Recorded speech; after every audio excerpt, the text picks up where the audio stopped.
పూరా లోకల్. నమస్తే, welcome to పూరా లోకల్. ప్రస్తుతం మనం తెలంగాణ రాష్ట్ర బీజేపీ ప్రధాన కార్యాలయంలో ఉన్నాము. ఓబీసీ మోర్చా ప్ర రాష్ట్ర అధికార ప్రతినిధి రాంపురం శ్రీనివాస్ తోటి ఉన్నాము. చెప్పండి, ఎమ్మెల్సీ ఎన్నికల్లో ఆల్రెడీ టీచర్ ఎమ్మెల్సీ ఒకటి గెలిచారు. ఇప్పుడు గ్రాడ్యుయేట్ ఎమ్మెల్సీ ఎన్నికల కౌంటింగ్ అయితే జరుగుతుంది, ఉత్కంఠంగా జరుగుతుంది. ఎలా అనిపిస్తుంది? విజయం సాధిస్తున్నాం. యాక్చువల్గా అయితే మేము ఎక్స్పెక్టేషన్ 3 సీట్స్, 3కి 3 మేమే గెలుస్తున్నామని 100% అనుకున్నాము. ఏదో మిస్టేక్లో ఇద్దరు 2 అయితే విన్ అవ్వబోతున్నాం. చాలా హ్యాపీగా ఉంది. తెలంగాణ ప్రజలకు కూడా సూచికలు ఇవ్వబోతున్నాం. మనం రాబోయే రోజుల్లో మన గవర్నమెంట్ ఫామ్ చేయబోతున్నాం అనేసి ఇది నిదర్శనం అన్నమాట. అంటే టిఆర్ఎస్, బిఆర్ఎస్, బీజేపీ కలిసి పోటీ చేస్తేనే ఈ విధంగా ఫలితాలు వస్తున్నాయని అంటున్నారు. ఎక్కడ కలిసి పోటీ చేసినట్టు కనపడిందండి? ఎక్కడైనా కనపడిందా? బీఆర్ఎస్ లీడర్లే ఓపెన్ చెప్తున్నారు కదా, మేము బీజేపీకి గుద్దుమన్నా. కవితమ్మ ఎవరికి సపోర్ట్ చేసి వచ్చింది? నిన్న మన ప్రచారం ఓపెన్ గా ప్రచారం చేసింది కదా. ఎవరికి వేసేసి మాకేసిందా? వాళ్ళతో మేము ఎప్పుడు కలిసి పోటీ చేయము. ఆల్రెడీ జైలుకు వచ్చిన వాళ్ళతో మేము ఎందుకు పోతామండి? జైలుకు వచ్చిన వాళ్ళతో మేము పోతామా? మేము సింగిల్ గా అనుకుంటున్నాం, సింగిల్ గానే పోతాం, సింగిల్ గా గెలుస్తాం. స్థానిక ఎలక్షన్ లో కూడా సింగిల్ గానే గెలుస్తానికి 100% మేము మా ప్రయత్నాలని సింగిల్ ఎజెండా, ఏ పార్టీతో కలిసి లేకుండా చేస్తాం. గెలవడానికి డబ్బులు వంచారంట కదా బీజేపీ వాళ్ళు, నిజమేనా? భారతీయ జనతా పార్టీలో డబ్బులు ఉండవు, డబ్బులు పంచేది ఉండవు. ఎప్పుడు కూడా ఒక సొంత శక్తితో ఆధారపడిన కార్యకర్తలు వాళ్ళ టిఫిన్ డబ్బాలు పట్టుకొని పోయి ఎలక్షన్లల్లో టిఫిన్ డబ్బా ఇంట్లోకెళ్ళి సద్ది అంటాం మన భాషలో, సద్ది పట్టుకొని పోయి ప్రచారాలు చేసిన రోజులు ఉన్నాయి బీజేపీ కార్యకర్తలకు ఒక్క రూపాయి ఉండదు. కాబట్టి మేము పైసలు ఎవరికి పంచలేము. మా పోరాటం, మా శక్తి, మా ధైర్యాన్ని నమ్ముకొనే మేము ఎలక్షన్కి వెళ్ళినాం. మేము ఉపాధ్యాయుల కొరకు చాలా పోరాటాలు చేసినాం. 317 జీవో మీద చాలా పోరాటాలు చేసినాం. మాకు దెబ్బలు, లాఠీ దెబ్బలు, కేసులు, అన్ని రకరకాల ప్రాబ్లమ్స్ అయినా సరే మేము భయపడకుండా ముందుకెళ్ళినాం. కాబట్టి ఉపాధ్యాయులందరూ మా వెన్నంటి నుండి మాకు సపోర్ట్ చేసి మమ్మల్ని గెలిపించారని చెప్తాం.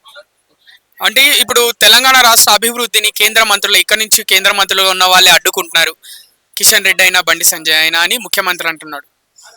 ఆ ఆప్షన్ లేదు కదా. ముఖ్యమంత్రి గారు మాట్లాడే ఇంకొక ఆప్షన్ లేదు కదా. ఆయన ఏం చేస్తున్నాడని ఆయనకి అర్థం కావట్లే.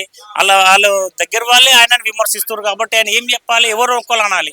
ఇప్పుడు కిషన్ రెడ్డి అని అనకపోతే ఇంకెవరు అంటాడు? ఆయన వస్తున్న డబ్బు మొన్ననే కదా మీ కళ్ళ ముందర కనబడుతుంది. ప్రధానమంత్రిని గారిని కలిసినప్పుడు, సార్ మాకు ఇంకా రాని సార్, మాకు 3R ఉంది, ఇవి ఉన్నాయి, రకరకాల కార్యక్రమాలు, మాకు ఏమైనా ఫండ్స్ రిలీజ్ చేయండి సార్ అంటే, ముందు మీకు ఇచ్చిన క్లియర్ చేయండి. ముందు ఏదైతే ఇచ్చిన వాళ్ళు క్లియర్ చేసుకుని రా, బరాబర్ ఇస్తానని అన్నాడు మోడీ గారు. మన రాష్ట్రానికి ఎక్కడ అన్యాయం జరగాలి. బ్రహ్మాండమైన ఫండ్స్ వస్తున్నాయి. రాష్ట్రాన్ని ఎప్పుడు కూడా తక్కువ చూపిలే. భారతదేశంలో ఉన్న మన ప్రధానమంత్రి గారు మన రాష్ట్రానికి కూడా వేల కోట్ల రూపాయలు వస్తున్నాయి. వాటిని యూటిలైజేషన్ మిస్యూజ్ చేస్తుండా, కరెక్టా కాదా తెలియదు. ఆయన కరెక్ట్ వాడుకుంటే అది దాని రిపోర్టింగ్ ఇస్తే మళ్ళీ రిలీజ్ అవుతుంది. బ్రహ్మాండంగా చేస్తున్నాం. మన రాష్ట్రానికి కూడా బ్రహ్మాండమైన ఫండ్స్ వచ్చినాయి. ఇంత తక్కువ టైంలో బీజేపీ పుంజుకోవడానికి, పార్లమెంట్ ఎలక్షన్స్ నుంచి చూస్తున్నాము ఇప్పటి వరకు ఎమ్మెల్సీ వరకు, అంటే ఇంత తక్కువ టైంలో పుంజుకోవడానికి కారణం మోడీయా, లేకపోతే ఇక్కడ ఉన్న నాయకులు, తెలంగాణ రాష్ట్రానికి సంబంధించి బీజేపీ నాయకులు, అంటే ఎవరి వల్ల ఇంత తొందరగా పార్టీ ఇక్కడ పుంజుకుంది? యావత్ భారతదేశంలో ఉన్న మోడీ గారు ఇచ్చే సంస్కరణలు, మంచి మంచి కార్యక్రమాలు, ఎక్కడ కూడా ఎవరికి అన్యాయం జరగకుండా. ఇవాళ భారతదేశంలో బీజేపీ గెలిచిన తర్వాత ఒక బాంబ్ బ్లాస్టింగ్ జరగలేదు.